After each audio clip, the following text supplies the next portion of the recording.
야게의 아들 아굴이라고 하는 사람이, 지난주에 제가 말씀을 드렸습니다. 너무 귀한 사람입니다. 그가 평생에 하나님 앞에 두 가지 기도를 드렸다고 했습니다. 하나는 하나님 허탄과 거짓말을 멀리하게 하옵소서. 우리가 이렇게 기도한 사람 그렇게 많지 않습니다. 자기 마음을 자기가 절제할 수 없으니까 자기 마음을 지켜달라고, 자기 생각을 절제하고 지켜달라고, 거짓말을 멀리하게 달라고. 옛말에 심청고지라는 말이 있어요. 심청, 마음은 맑고 뜻은 높게. 맑은 마음 가지고 살기가 어려운 겁니다. 그런데 그렇게 기도했다는 것이죠. 두 번째, 그는 이렇게 기도했습니다. 나를 가난하게도 마시오, 부하게도 마옵시고 필요한 양식으로 먹이시옵소서. 그 말의 의미의 핵심은 부해서 하나님을 멀리할까 봐 교만했어요. 가난해서 하나님을 욕되게 할까 봐. 다시 말해서 저는 재물 때문에 하나님을 멀리하고 싶지 않습니다. 저에게 필요한 만큼을 주십시오 라고 기도했다는 것입니다. 많은 사람들이 물질의 발목을 잡히고 물질의 탐욕 때문에 인생을 파탄하는 예를 우리가 허다히 보게 됩니다. 아굴은 정말 자신을 아는 겸손한 사람이었습니다. 그는 자신을 과대평가하지 않았습니다. 내가 물질이 많아도 내가 지킬 수 있는 힘이 있다, 허탄하고 거짓말을 내가 스스로 지킬 수 있는 의지가 있다, 이렇게 하지 않았습니다. 그는 자기가 부족함을 알고 하나님이 저를 도와주시라고, 하나님이 저에게 그런 은혜를 달라고 구했습니다. 진실이 살 수 있는 사람, 그리고 자족하는 사람이 될 수 있게 해달라는 기도를 드린 셈입니다. 여러분, 실질적으로 사람들이 다 가난하게 마옵시고, 이 기도 굉장히 큰 소리로 하겠죠. 그리고 하나님 앞에 제스처까지 써가면서 하나님, 저를 가난하게 하시면 안 됩니다. 가난하게 마시옵소서. 그렇게 크게, 하나님도 알아들을 수도 크게 하겠죠. 그런데 여러분, 부하게도 마시옵고 그런 기도 해본 적이 있습니까? 네? 어때요? 지금까지 여러분 살아오면서 하나님, 저 너무 부자 되기 싫어요, 부하게 마시옵소서, 그렇게 기도해 본 적은 있는지요? 그래서 이 아굴이 길이 귀한 사람이라는 거예요. 아마 이 기도에 감동받은 사람이 부하게도 마시옵고 기도를 해도 거의 하나님도 잘 못 알아듣는 수준으로 작게 하거나, 하나님도 못 알아듣고 지도 못 알아듣을 정도로 그걸 마시옵고 하고 끝날 가능성이 굉장히 많습니다. 가난하게도 마시옵고, 이건 굉장히 큰 소리를 할 것 같고, 부하게도는 얼머부리고 할 가능성이 많은데, 이 사람이 부하기도 가난하게 말랐고 평생을 기도했다는 게 한번한 게 아니고, 그래서 이 아굴이라고 하는 사람은 위대한 사람인 겁니다. 옛말에 안분지족이라고 그랬어요. 편안하고 자기 분수를 지키는 것이, 그리고 족한 줄 알고 살아가는 것이, 그것이 사람이 추구하는 길이라고 그랬어요. 아굴은 풍요로움, 넘침이 자기 인생을 유혹하고 그것이 결국은 하나님을 멀리하게 될 요소가 되기 때문에 그걸 두려워한 것이죠. 지나친 자신의 과장과 포장과 거짓말이 하나님을 멀리하게 될 가능성이 있다고 보고 그렇게 평생을 하나님 앞에 기도했다는 것이죠. 오늘은 유명한 야베스의 기도에 대해서 하나님 주신 은혜를 받고자 합니다. 역대기 상하는 바벨론 포로에서 돌아온 주전한 450년경에 학사경 제사장이었던 에스라라고 하는 사람이 기록한 책입니다. 그러니까 그가 국가를 재건하려고 하는 모델을 다윗과 솔로몬을 선택하고 그 열왕 중에서 다윗과 솔로몬 시대 때를 높인 것이 역대기 상하입니다. 국가를 재건하고 국가를 리모델링하고자 하는데 그 모델을 다윗과 솔로몬을 삼았기 때문에 역사가로서의 상당한 의도를 가지고 기록한 것이 역대기 상하입니다. 그래서 1장에서 9장까지는 간추린 이스라엘 역사 족보를 썼습니다. 아담으로부터 쭉 한 500명 이름이 1장에서 9장까지 역대상이 계속 나오는 겁니다. 이름도 어려운 사람, 우리하고 별 의미도 없는 사람들 9장까지 이름이 나오는데 너무너무 지루하고 힘듭니다. 이건 누구의 소생이었더라, 누구의 종족이었더라, 누가 누구를 아들을 낳았더라, 이런 내용이 9장까지 1장 1절부터 계속 나온 겁니다. 예? 어떤 정신병동에서 정신병자 하나가 아침부터 일나가지고 계속해서 책을 읽고 점심 먹고도 계속 책을 읽고 있으니까 그 원장님이 신기해서 가서 등을 치면서 참 기특하다. 읽고 있는 책이 뭐냐? 그랬더니 책을 학집에 떼면서 지겨워서 못 읽겠다. 한데 그 책을 보니까 전화번호부 책이었어요. 여러분 전화번호부 그거 진짜 그 캐나다로 나열된 거 그거 종일 보기 얼마나 머리가 아프고 본들 무슨 의미가 있습니까? 정신병자네가 그걸 듣다 본 거죠. 역대기 1장에서 9장이 꼭 전화번호부 보는 느낌이야. 너무너무 지루한 거야. 별 의미가 없어. 이런 내용이 쭉 그냥 계속되어 있는 거예요. 3장에는 그래도 다윗이라고 하는 인물이 나옵니다. 유다 지파에 대한 얘기를 하면서 다윗에 대한 족보, 즉 주류, 유다 지파 중에서도 주류 가문에 대한 얘기를 했고 4장은 유다 지파긴 유다 지파지만은 주류가 아닌 비주류의 가문들을 이름을 기록해 놓았습니다. 그 중에 4장 9절과 10절을 읽으면 누구든지 다 멈추게 되어 있습니다. 계속해서 사람 이름만 나열하다가 야베스라고 하는 사람은 2절이 딱 나오는데 너무 기가 막힌 기절이 나오기 때문에 어떤 사람이든 읽으면 딱 중단하게 되어 있습니다. 9절과 10절을 한번 읽어보겠습니다. 읽어볼까요? 야베스는 그의 형제보다 귀중한 자라. 그의 어머니가 이름하여 이르되 야베스라 하였으니 이는 내가 수고로이 낳았다 함이었더라. 야베스가 이스라엘 하나님께 아뢰어 이르되 주께서 내게 복을 주시려거든 나의 지역을 넓히시고 주의 손으로 나를 도우사 나로 환난을 벗어나 내게 근심이 없게 하옵소서 하였더니 하나님이 그가 구하는 것을 허락하셨더라. 야베스라고 하는 인물이 등장을 하고 있습니다. 한 15년 전에 우리 한국교회 브루스 윌킨슨이라고 하는 미국 사람이 쓴 야베스의 기도라고 하는 책, 부제는 내 삶을 기적으로 채우는 기도의 원리라는 책이 소개가 되었습니다. 그리고 난 이후에 야베스의 기도라고 하는 것이 상당히 선풍적인 인기를 끌고 아주 신드롬을 일으켰습니다. 그 후에 계속 시리즈가 나왔습니다. 꿈을 주는 야베스의 기도, 다시 쓰는 야베스 기도, 묵상을 위한 야베스 기도, 청소년을 위한 야베스 기도, 여성을 위한 야베스 기도, 학령전 어린이를 위한 야베스 기도. 그래서 야베스의 기도가 진짜 한국교회에 붐을 일으켰습니다. 그리고 CCM, 찬양대 편곡, 야베스의 기도 여러 종류의 노래가 나왔습니다. 원컨대 주께서 나에게 복에 복을 더하사 나의 지경을 넓히시고 주의 손으로 나를 도우사 나로 환난을 면케 하소서. 그런 노래 한때 우리 한국교회 엄청나게 많이 불렀어요. 단 2절입니다. 제가 이 기도에 다른 제목을 붙이자면 한번 따라할까요? 짧은 기도, 큰 축복. 또 짧은 기도, 큰 기적. 이 2절이 놀라운 일입니다. 놀라운 일. 야게와 아굴이라고 하는 사람, 잠언 30장에 나오는 사람도 우리가 그 사람이 누군지 모릅니다. 딱 거기만 나옵니다. 그 족보를 모릅니다.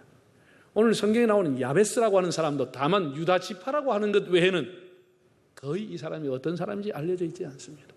다만 그가 드렸던 기도에 대해서 기도의 내용을 통해서 이 사람을 짐작할 수밖에 없습니다. 거의 멜기세덱처럼 족보가 거의 없는 사람입니다. 그러나 그의 기도를 보면은 이 사람이 어떤 사람인지를 유추해 볼 수가 있습니다. 야베스, 히브리어로 고통, 슬픔, 좀 더 번역하면 저주라고 하는 뜻을 갖고 있습니다. 그러나 이 사람 이름은 아무도 사용하지 않습니다. 딱 한 사람, 이 사람입니다. 그 이름의 뜻이 엄마가 애를 낳았는데 이름을 뭐라고 불렀냐? 김고통, 이슬픔, 박저주 이렇게 불렀다. 그 이름을 누가 사용하겠습니까? 누가 사용하겠습니까? 우리가 야베스라고 하니까 그 이름이 대단하게 아름다웠고 그 기쁜 뜻인 줄 알지만 의미는 고통, 슬픔, 재앙, 저주 이런 의미를 갖고 있는 이름입니다. 히브리인들은 보통 아들을 낳으면 아버지가 소원을 담아 그 아들의 이름을 지어줬습니다. 그래서 아들의 이름을 먼저 짓고 태어난 지 8일 만에 마을의 회당에 랍비에게 가서 할례를 받았습니다. 그러면 랍비가 애를 안고 물어봅니다. 할례하기 전에 이 아이의 이름이 뭐요? 요셉입니다. 아, 그래요? 그래서 할례를 행하고 내가 요셉에게 할례를 행하노라. 이렇게 하면서 할례를 한 겁니다. 그런데 아버지가 이름을 짓지 않고 어머니가 이름을 야베스라고 지었는데 이는 내가 수고로의 아들을 낳았다 함이니라. 이 의미가 뭐지요? 아버지는 안 계시는 거예요. 아버지는 죽고 유복자일 가능성이 많은 거죠. 그리고 엄마가 이름을 지었는데 정말로 난산 끝에 고통 중에 아이들을 낳아가지고 그 이름을 고통이다, 슬픔이다, 애비도 없이 태어났다 이렇게 해서 야베스라고 지었다라는 거예요. 이런 삶의 배경을 가지고 야베스라고 하는 사람이 태어났습니다. 야베스는 그의 삶의 자리는 아픔과 절망의 자리였습니다. 아버지도 없이 태어난 자식, 그것도 난산으로 그 어미가 죽을 뻔한 고통을 겪으면서 낳은 아이. 그 기도의 내용을 보면 참 가난한 집에서 태어났구나라고 하는 것을 짐작할 수 있습니다. 그는 이렇게 기도했습니다. 하나님, 저에게 복의 복을 더하여 주십시오. 지난 개역 성경에 복의 복을 더하사. 히브리인들의 언어는 이 비교급, 최상급이라는 게 없습니다. 우리나라의 그 언어라고 하는 것은 단어는 최상급이 있습니다. 좋다. 좋은 것보다 더 좋은 게 뭐죠? 진짜 좋다. 정말로 좋다. 겁나게 좋아버려이. 억수로 좋아본다. 우리는 좋다라고 하는 말이 너무 많아. 이게 비교급이. 그래가지고 외국 사람이 물으면 억수로 좋다는 건 어느 정도입니까? 근데 어느 정도입니까? 그건 겁나게 좋은 것보다 더 좋은 거요. 가늠이 안 되는 거예요. 하여튼 이 비교급을 우리는 상당히 많아. 영어도 보면 좋다, good, better, best 이렇게 해서 더 좋은 계단이 있는데 히브리는 그게 없어가지고 어떻게 사용하느냐? 반복으로 사용하면 최상급이라는 거예요. 복에 복을 더하여 주십시오. 이렇게 두 번 하면 최상급으로 구하는 거예요. 은혜 위에 은혜로라. 은혜가 충만하다는 거예요. 내가 충만하다. 그래서 복의 복을 달라고, 얼마나 가난했으면 복을 달라고 그러지 않고 최상급의 복의 복을 달라고 했겠는가. 그런 절망하지 않고 하나님 앞에 4가지 기도했습니다. 한번 따라할까요? 하나님, 저에게 복의 복을 더하여 주십시오. 저의 지경을 넓혀 주십시오. 주의 손으로 저를 도와 주옵소서. 저로 환난을 벗어나 근심이 없게 하옵소서. 여러분에도 그런 은혜가 있기를 바랍니다. 이렇게 기도했다는 기도. 참 짧지만 너무 자기 삶의 현경에서 기가 막힌 기도를 듣는데 그 마지막 부분이 더 기가 막힌 것은 그가 구하는 것을 하나님이 어떻게 하셨더라? 허락하셨더라. 허락하셨더라. 당신이 기도하면 들으시고 허락하실 분이 있습니다. 사인해 주실 분이 있습니다. 우리는 아무한테 기도하는 게 아닙니다. 허락해 주실 분 앞에 구하는 겁니다. 허락해 주실 분 앞에. 허락하셨더라.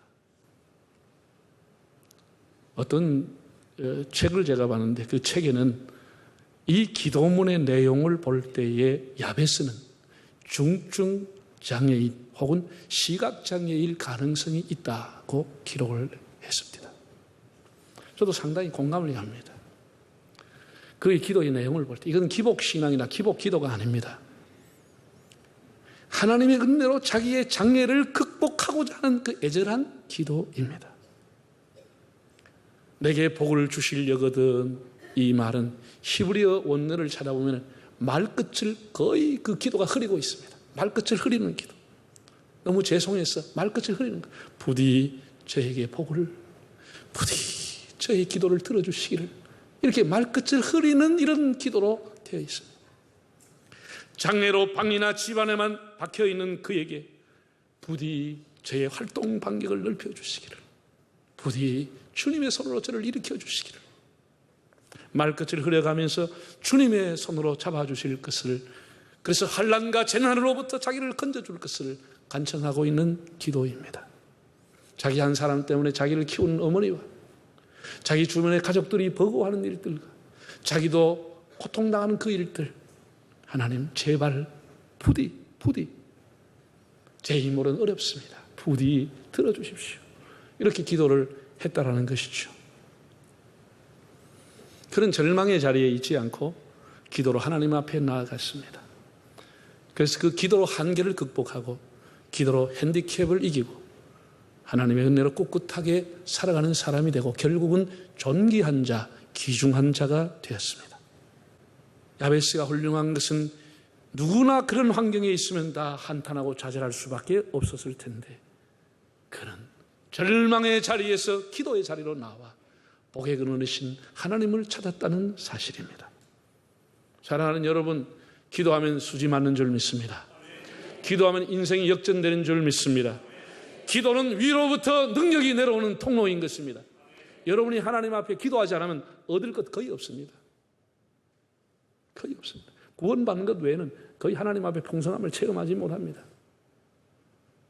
기도하는 자가 다 차지하게 되어 있습니다. 기도하는 자.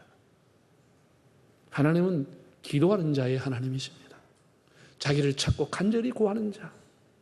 하나님이 그를 기다리시는 겁니다. 우리 민족은 수없는 고난과 멸시와 전쟁으로 인한 가난과 침략 속에 살아왔습니다. 수천 년을. 조선시대 역사를 보면은 아예 한 해 농사를 완전히 폐농할 정도로 가뭄이 계속돼가지고 아무리 기후제를 지내도 비가 오지 않아가지고 그의 농사 완전히 접어든 해도 한두 해가 아니었습니다. 그럼 그 과거에는 무슨 저장을 많이 해놓을 때도 아니기 때문에 거의가 그 해는 그 다음에 농사 먹을 때까지 초근목피야. 풀 뜯어먹고 살았어. 사람이 소처럼 풀 뜯어먹고 살았어. 그렇게 우리가 가난하게 살았어. 우리나라가 이민이 시작된 것은 거의 일제시대 때에 만주로 피난을 가면서 저 연해주로 가면서부터 그것이 우리나라 이민의 거의 효시입니다. 일본 사람이 잡혀 일본을 간 것, 저 미국 하와이의 사탕수수밭으로 노동자로 간 것, 이런 것이 우리나라 이민의 역사입니다. 그 이민의 역사와 우리 개신교 역사가 똑같습니다. 130년이면 130년. 그래서 우리 한국 사람들 참 고난이 주는 것 때문에 온 세계에 뻗어져 나가는 거예요. 고난과 환난이 주는 것이 우리를 다시 세계로 눈을 향하게 한 거예요. 세계로 눈을 향하게. 예, 삼면이 바다로 쌓여 있죠. 거기다 강대국이 주위에 에워싸고 있죠. 지하자원 없지요. 그럼 어떻게 살 겁니까? 이런 것이 우리 국민으로 하여금 해외로 눈을 돌리게 한 계기가 된 거죠. 개척정신, 헝그리정신, 도전정신을 가지고 우리 대한민국의 사람들이 코리안 디아스포라, 온 세계에 나가 있는 것이 181개국에 720만 명이 나가 있다는 거예요. 여러분, 이 세계에서 거의 유례가 없습니다. 그러니까 우리가 전 세계에 한 200국가라고 보는데 거의 온 나라에 우리나라 국민이, 대한민국 국민 제외동포가 없는 곳이 없습니다. 181개국이 나가 있으니까. 그 720만이 나가 있어요. 어마어마한 숫자입니다. 우리 선교사님들이 전 세계 180개국이 약 3만 명 가까이 나가 있습니다. 그리고 또 한국 사람이 가는 것은 또 반드시 목사님들이 또 따라갑니다. 희한한 일입니다. 전 세계 우리나라 없는 데가 거의 없습니다. 젊은이들이 비전을 가지고 세계로 나가는 것 얼마나 귀한 일입니까? 여러분들이 삶의 지경을, 신앙의 지경을, 생각의, 사고의 지경을, 선교의 지경을 넓히시기를 바랍니다. 복작복작 그러지 말고 세계로 눈을 돌려 세계로 나가는 거예요. 나의 지경을 넓혀 주시옵소서. 방 안에만 있던 그가 넓혀달라고 기도한 거예요. 넓혀달라고. 마지막으로 그는 존귀한 자, 귀중한 자가 되었습니다. 역대상 2장 55절을 한번 보시겠습니다. 야베스에 살던 서기관 종족. 자, 야베스라고 하는 지명이 나옵니다. 야베스에 살던 서기관 종족들. 여러분, 야베스라고 하는 이름, 아무도 선호하지 않는 이름, 그 고통, 저주, 재앙 누구도 하지 않는 이름인데 이것이 나중에 얼마나 야베스가 존귀한 자가 되었는지 서기관들이 사는 마을 이름을 야베스라고 지었다는 거예요. 서기관들의 마을. 과거에 우리나라 한때 기자들이 사는 것을 기사촌이라고 그랬습니다. 서기관촌이 이름이 야베스가 됐다는 거예요. 야베스가 됐다는 거예요. 이름은 선호하지 않았지만 이 사람이 얼마나 존귀하게 살았는지 그 사람 이름을 따서 지명을 야베스라고 지었다는 거예요. 그것도 유대인들이 존경하는 서기관들이 사는 마을을. 여러분, 세계적인 공항, 도로 이런 것, 도시 이름, 그 나라의 위인들, 훌륭한 사람들을 기리기 위해서 이름을 지는 게 많잖아요. 워싱턴, 드골 공항, 케네디 공항, 이탈리아 가면 제일 큰 공항의 이름이 레오나르도 다빈치 공항입니다. 우리나라도 제일 중앙 세종로, 을지로, 충무로, 이게 다 우리나라의 위인들의 이름을 기리는 겁니다. 위인들의 이름. 얼마나 야베스가 귀한 사람을 살았는지 그 이름의 뜻은 제껴놓고 그 상류층 사회가 사는 마을 이름이 야베스 동네가 됐다라는 거예요. 정말 그런 존귀한 자가 됐습니다. 무엇이 그를 존귀하게 해요? 그의 기도가 그를 존귀하게 만든 것입니다. 결국 하나님의 응답이 그의 인생을 바꿔주고 존귀하게 한 것입니다.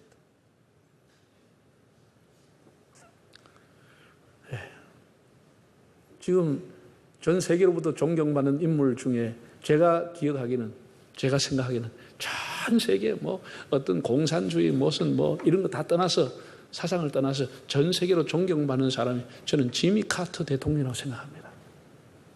여러분, 카터 대통령은 조지아주 출생이죠. 땅콩 농장을 했던 사람입니다. 이 사람이 50대 초반에 대통령을 했는데 미국에서 대통령 한 번밖에 못 했습니다. 현직 대통령의 프리미엄을 가지고 재선에 도전했지만 재선에 실패했습니다. 얼마나 인기가 없었으면 대통령이 4년하고 문 닫았습니다. 그런데 이 사람의 진짜 발휘는 대통령 그만두고 빛나기 시작한 거예요. 그만두고 세계 분쟁 지역에 항상 카터가 가는 거예요. 망치를 두고 집이 없는 사람을 집을 지어준 헤비타트 운동, 이 카터가 하는 거예요. 그래서 지금은 만 92세인데 90세 될 때에 미국에서 백악관에서 발표했습니다. 여러분이 존경하는 카터 대통령이 암이 발병이 됐어요. 뇌까지 전이가 되었습니다. 그래서 병원에서도 더 이상 소생이 불가능하다는 얘기를 했습니다. 뇌까지 암이 전이가 됐습니다. 그래서 세계 많이 카터를 그리워하고 카터를 사랑했던 사람이 카터를 위해 기도했는데 카터 스스로는 이렇게 말했습니다. 나의 생명은 하나님의 손에 달려 있으며 나는 품이 있는 죽음을 맞을 준비가 돼 있다. 자기는 죽음을 두려워하지 않고 내가 품이 있는 죽음을 맞이할 준비가 돼 있다. 그리고 내 생명은 하나님의 손에 있다. 이렇게 얘기했습니다. 정말 대단하죠. 그런데 작년인가 저작년 초에 다시 카터의 암이 완전히 100% 치유됐다고 다시 보도했습니다. 다시. 정말 이 대단한, 나이가 92살인데 암이 완전히 다 사라졌다는 거예요. 지금도 주일학교 반사하고 있습니다. 주일학교 반사. 지금도 분쟁지에 가고 망치 들고 일하고 있습니다. 그는 이렇게 말했습니다. 하나님께서 나를 현직 대통령으로 쓰기보다는 전직 대통령이라는 직함을 줘서 나를 쓸 계획을 갖고 계셨다. 무슨 말인지 이해가 안 됩니까? 현직 대통령이라고 하는 건 그때 하나님의 별로고 전직 대통령이라는 명함을 줘서 안 통한 데가 없어요. 미국 대통령 지냈다고 하는 전직. 이걸 가지고 현직 대통령은 4년 했지만 전직 대통령 가지고 35년을 살아가는 거예요. 35년 동안 봉사하는 거예요. 안 가는 곳이 없는 거예요. 가는 곳마다 하나님의 영광을 드러내는 거예요. 하나님. 그 수많은 사람이 모이는 그 강연에서 내가 지난해 소개했잖아요. 카터가 이렇게 얘기했습니다. 당신의 인생에서 가장 보람 있는 얘기가, 보람 있는 일, 가장 감사한 일이 뭐냐고 물었습니다. 기자들이. 그래서 사람들은 다 마음에 생각했죠. 대통령 한 것이다. 뭘 한 거다. 이런 생각했는데 카터가 나왔어요. 만장한 사람이 이렇게 얘기했어요. 제 인생의 가장 축복은 제가 예수 그리스도를 믿게 된 것입니다. 이렇게 한 거예요. 그러니까 하나님이 그 사람을 사랑할 수밖에 없잖아요. 두 번째 뭐냐? 두 번째, 내가 부족하지만 내가 지금까지 교회 학교 교사로 있다고 하는 것이 너무 자랑스럽다. 이게 인생의 보람이다. 그는 국경을 초월해서 온 세계로부터 존귀한 자가 됐습니다. 존귀한 자. 야베스의 인생의 결론이 뭐냐? 그는 존귀한 자라, 귀중한 자라, 귀중한 자라. 그는 숲을 가는 이렇게 말했습니다. 물은 많은데 마실 물이 없고 숲은 많은데 쓸만한 나무가 없듯이 유명한 사람은 많은데 존귀한 사람이 드물다고 했습니다. 야베스, 그 고통의 사람이 히브리어로 카바드, 귀인, 귀중한 사람, 카바드가 됐어요. 사랑하는 성도 여러분, 여러분들의 환경이 열악합니까? 장애가 있고 아픔이 있고 큰 장벽이 여러분의 앞을 가로막고 있습니까? 한탄하며 저주하며 포기하거나 절망하지 마시고 우리의 작은 신음에도 응답하시는 하나님이 계심을 깨닫기를 바랍니다. 야베스, 고통과 슬픔의 사람이 오죽이면 그 이름을 그 어머니가 지어놓고 자식 이름을 야베스라 고통이라고 지었겠습니까? 그러나 그 절망의 자리에서 그는 하나님을 바라보는 기도의 자리로 나아가고 결국은 기도가 그의 인생을 존귀하게 만들었습니다. 이 짧은 기도, 큰 축복, 여러분이 오랫동안 야베스의 기도를 마음에 새기고 늘 기도하면서 기도를 통해서 하나님과 동행하는 삶을 살 수 있기를 바랍니다.